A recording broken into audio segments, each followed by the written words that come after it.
O processo de abandono do centro começou em 1976, quando 20 ruas foram transformadas em calçadões. O calçadão foi pensado para conforto e privilégio das pessoas que usam o centro. Não se considerou o desconforto e o prejuízo das pessoas que moram no centro.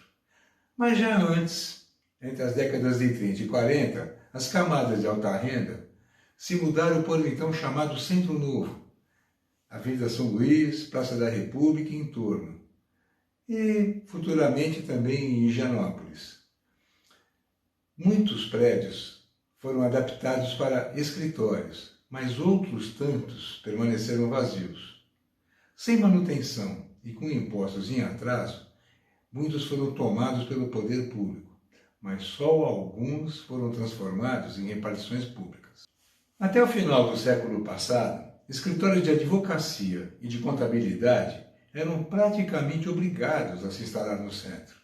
Assim, eles poderiam fazer as suas tarefas diárias e rotineiras a pé, dada a proximidade com fóruns, cartórios e secretarias. Era o tempo do centro como bairro essencialmente administrativo, com alta concentração de serviços públicos. Outro fator foi a Lei 11.419 de 2006, que trata da informatização do processo jurídico. Isso acabou com a necessidade desses escritórios estarem no centro. Nos anos 80, uma alteração muito alta na alíquota do imposto sobre serviços acabou reduzindo a competitividade de grandes empresas prestadoras de serviço. Empresas como leasing, locadoras, cujo principal tributo é o ISS. Logo, elas acabaram se mudando para os municípios do entorno, que têm índices menores e, portanto, muito atraentes. Com o desaparecimento das empresas e dos moradores, o comércio local mudou de perfil, de um comércio qualificado para um comércio de ofertas. Os hotéis tradicionais fecharam as suas portas e os grandes grupos hoteleiros internacionais optaram pelas regiões da Paulista e Zona Sul da cidade, com foco no crescente mercado de turismo de negócios. Com tantas mudanças nas últimas 5 décadas, o que restou no centro foi uma quantidade enorme de prédios vazios e outros tantos abandonados e invadidos. Mesmo com o centro sendo a melhor região da cidade em serviços urbanos, os prédios também precisam passar por uma requalificação nas suas instalações para se adaptar às demandas tecnológicas contemporâneas.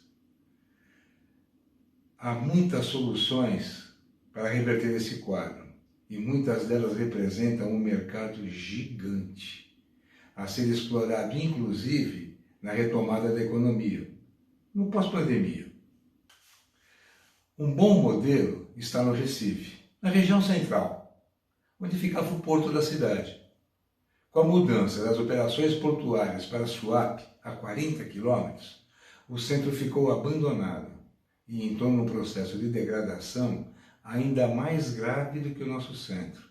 Mas, hoje, essa região é um dos principais parques tecnológicos e ambientes de inovação do Brasil. Abriga 330 empresas e instituições da área de tecnologia e emprega mais de 11.500 pessoas. O Porto Digital, como é chamado, responde por 5% do PIB da cidade do Recife. E, mesmo em tempos de pandemia, continuou aumentando a sua oferta de trabalho. A criação de um polo de alta tecnologia inclui viabilizar a vinda de startups, a vinda de empresas de tecnologia e de ensino, como escolas dedicadas à formação de técnicos e especialistas em todos os níveis da formação em TI. Parcerias entre a iniciativa privada, a administração pública e o setor acadêmico irão viabilizar o Centro Inteligente, um polo de excelência em pesquisa e inovação tecnológica no centro de São Paulo. Para atrair empresas, caberá ao Legislativo aprovar leis que desburocratizam a estruturação e instalação de startups, de forma a estimular a inovação científica e tecnológica em determinadas regiões.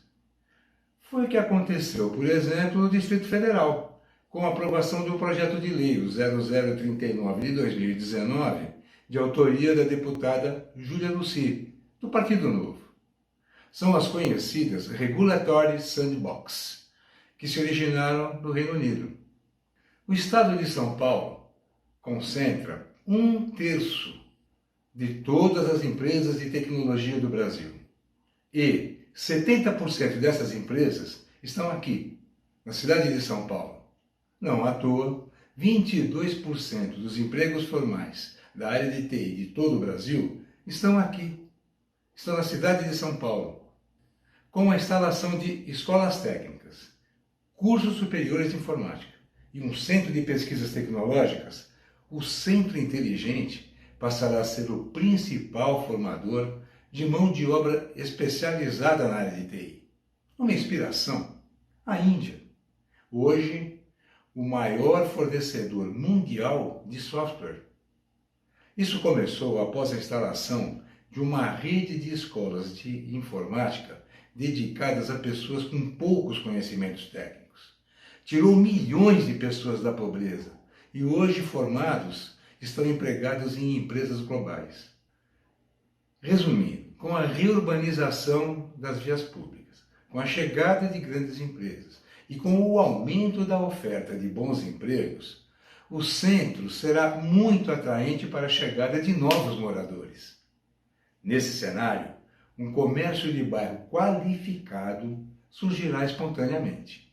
Os locais com maior densidade demográfica, eles são naturalmente mais seguros. E locais seguros são atraentes para turismo.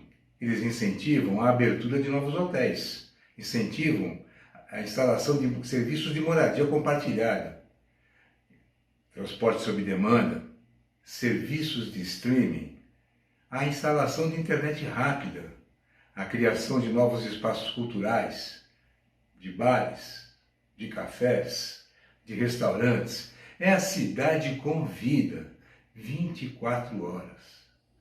O Centro Histórico de São Paulo já cumpriu o seu papel de bairro administrativo. Agora, chegou a hora de torná-lo o melhor lugar da cidade para se viver. Imagina o centro inteligente da cidade de São Paulo. É muito mais que um sonho. E você? Você gosta dessa ideia? Essa ideia precisa da sua colaboração, da sua ajuda para divulgá-la. Compartilhe nas suas redes sociais, conte para os seus amigos e depois faça comentários, sugestões, são todos muito bem-vindos. E depois curta e me siga nas minhas redes.